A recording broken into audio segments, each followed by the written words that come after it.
Hi everybody, I'm Zoe Burmester and I am here to show you some of my favourite modelling tools. These tools I use for modelling and sculpting all the time, and they are called sugar shapers from Innovative Sugar Works, and I'm going to show you how I use them.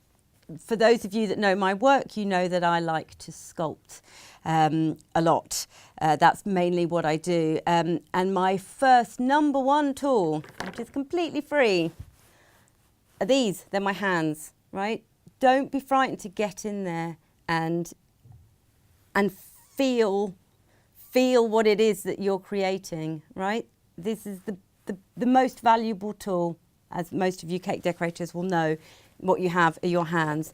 When my chubby little fingers are too big to get in, I like to use these. Now these are sugar shapers. There are lots of different varieties on the market. These I particularly like. Now they all have different ends and they all do different jobs.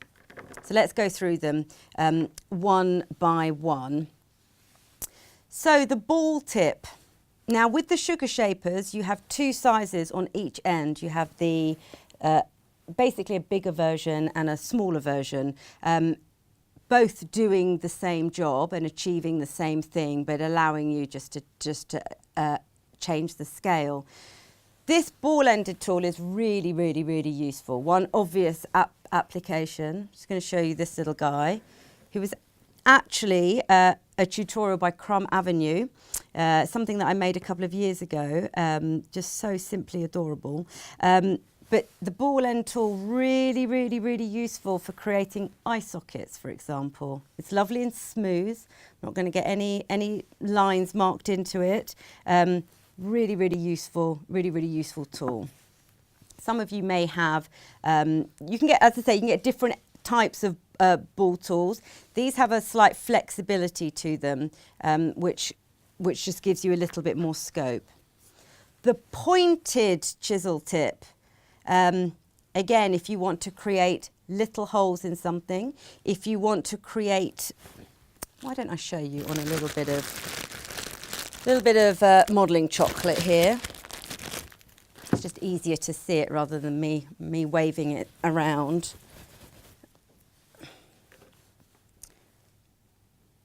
So obviously you can just make your indentations.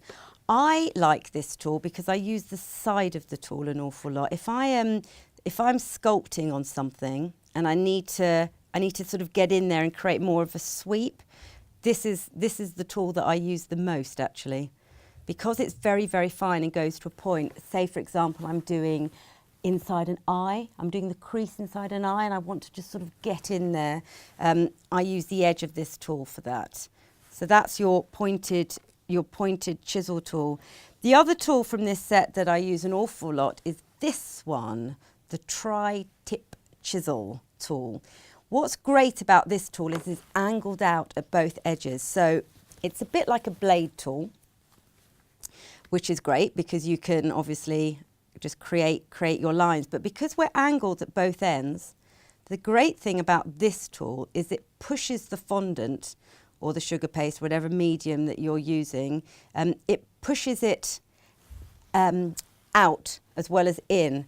This is the tool that I would use if I were creating lips on a face. I would create a mound. Let's see if I can show you with this. So just want to show you, as I say, this is a tool that I would use for mouth, because what's great about this, you can see I've come in with my line, but where it's angled, I've created a different dimension that pushes the fondant out.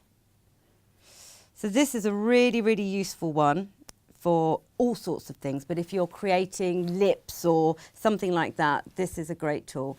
This carrot here, for example, I've made some marks on the carrot and I've done it with this tri-tip tool. So this I use probably in place of a blade tool, where the blade tool just doesn't give me quite enough. This is the one that I go with. There are also 3 other tips. Those are the 3 that I use the most from the set.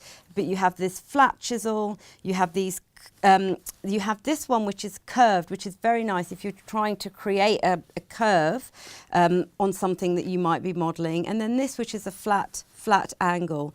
What I would say with these sorts of tools is experiment with them. We're all slightly different. We all handle our tools slightly differently. We're all comfortable with different things.